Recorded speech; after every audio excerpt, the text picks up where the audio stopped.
Ez bawerim yani hilbijatin li Diyarbakır katılım gelek başe. Ez bawerim sedî notê katılım şeve o millet lîra da xwedî derdikeve. O Armanca milletê jî Yeşil Sol Parti bi serkeve. Xweda Yeşil Sol Parti o Kılıçdaroğlu. Çe heviyata heye yani salçve hücrat. Heviyamı bir an önce Erdoğan her. O em bi coşek mezin tekevin meclisi ev.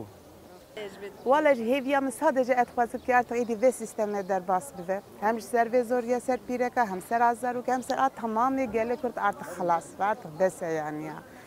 Hem ekonomik olarak bese hem siyasi olarak bese. Ya gerçekten zeyde ama artık işgal kırmıyor bu koltuğu. Rastî elamedê meze dikim yani sedî 65 heftê ev derkeve de artık ew jî destê wan de her tuş destê wan de. Sana ne ya? Nasıl bana ne ya?